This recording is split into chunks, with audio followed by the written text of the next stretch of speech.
commence chaque journée comme si elle avait été écrite pour toi.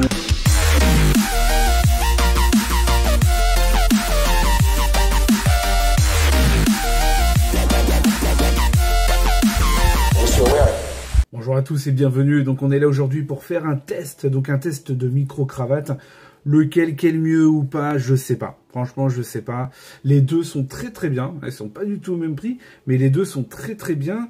Après, il y a juste une petite modif à faire sur le 1 au niveau du montage. Hein. Il va falloir peut-être, pour moi, je trouve qu'il y a trop de basses, que la voix elle est pas assez nette. Mais bon, tout ça, ça se règle justement au montage. Et finalement, c'est pas trop mal. Donc je vais vous faire écouter la différence entre les deux. Moi, évidemment, j'ai une petite préférence pour le M2. Mais voilà, après, c'est vraiment une question de goût. C'est vous qui allez voir. Vous allez faire la différence à l'oreille. Donc là, les enregistrements que je vais faire, ça va être à partir du PC. Donc je vais brancher, que ce soit lui ou lui, directement au PC. Et on va voir directement la différence. Donc ici, du coup, on a le Holyland, donc c'est le M1, que j'ai apprécié, hein, voilà, je vais pas le dénigrer non plus, il est, voilà, je l'ai aimé. Alors c'est pas la version avec la boîte comme celui-ci, j'ai pas pris la boîte avec, donc du coup je les recharge avec l'USB-C. Bon voilà, c'est pareil, hein, ça change rien au son. Donc il est fourni avec tous ces câbles, hein, donc pour téléphone. Le câble spécial téléphone, parce que oui, il y a une petite différence entre la prise casque du téléphone, ou alors on avait la prise directement aussi pour aller sur un appareil photo ou un PC. Après, si votre téléphone n'a pas, évidemment, n'a pas de sortie jack, il va falloir acheter ce petit câble, hein, qui est prise jack USB-C. Voilà, pour brancher un téléphone. Alors du coup, ça marche aussi avec Apple maintenant, hein, parce que Apple maintenant sont mis à l'USB-C, hein, miracle. Du coup, ça va être pratique sur un téléphone. Voilà. Donc j'ai testé, ça fonctionne très bien. Plus les petits bonnets là pour le vent. Et évidemment, le petit câble pour recharger. Justement ces petites choses, hein, qui se rechargent. Sur le côté, on voit USB-C, le plus, le moins pour les gains, et bouton power avec la prise casque pour brancher directement. Donc voilà. J'ai pas testé avec le Mac 1, mais je sais qu'avec le Mac 2, il est possible de brancher en USB de là directement au téléphone. Voilà. Celui-là, j'ai pas testé. Donc la petite pince, hein, voilà, donc c'est efficace. Donc là, c'est pour la boîte, mais que j'ai pas. Voilà, donc le petit micro. Donc voici le petit micro. Donc voici le micro. Donc le micro, j'en étais content, hein, j'en étais vraiment content. Donc voilà, on a la partie devant, au-dessus, avec la petite pince. Donc le bouton arrêt, le bouton pour enlever tous les bruits aux alentours, et puis voilà, pour le recharger, c'est en dessous. Voici, et tout ça dans une petite boîte. Donc ça, c'était en promo sur Amazon, c'était à 40 et quelques, et franchement à ce prix là, voilà, c'est pas mal, c'est pas mal. Donc là, je vous parle en ce moment avec celui-ci, le Mac 2. Hop, on le met, clac. Moi, je vous parle avec celui-là en ce moment. Donc là, voilà. Donc là, on va passer à celui-là. On va passer sur les micros du Mac 1 pour vous présenter celui-ci. Donc là, voilà, je vous parle avec les M1. Donc j'ai transvasé. Et du coup, donc dans la boîte de M2, donc on retrouve donc exactement la même chose, hein. Donc on est, il est plus petit. Voilà, il est plus petit.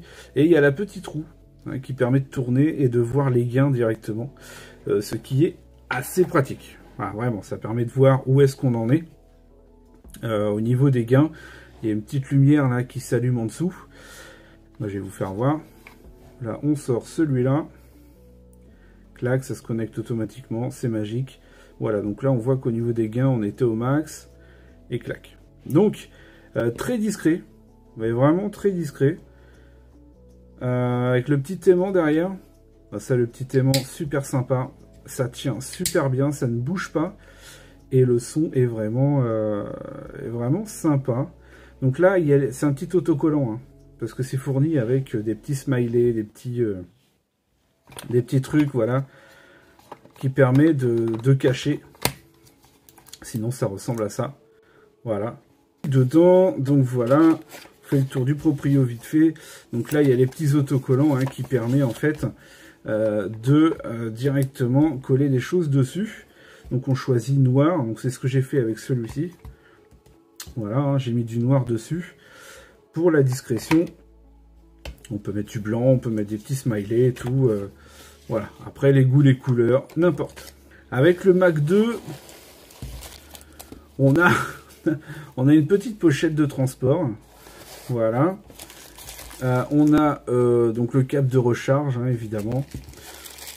On a les espèces de petites pinces. Petite pince avec le système d'aimant ici pour accrocher justement, hein, les micros. Et ça tient super bien, mais vraiment bien. On a un système de cordes qui permet de mettre directement autour du cou. Voilà, autour du cou. Et rebelote, hein, vous aimantez. Et ça permet d'avoir un collier. Et vous mettez ça autour du cou. Les petites bonnettes, hein, pareil, pour le vent.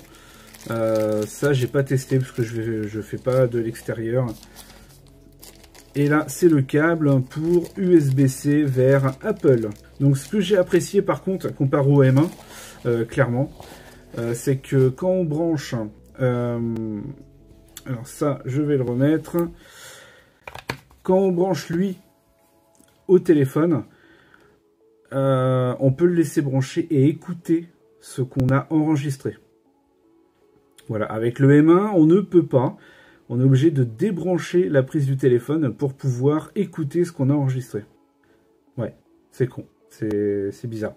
Mais c'est vrai que là, du coup, on peut mettre USB-C directement vers USB-C. Et ça change beaucoup de choses. Donc, en gros, voilà.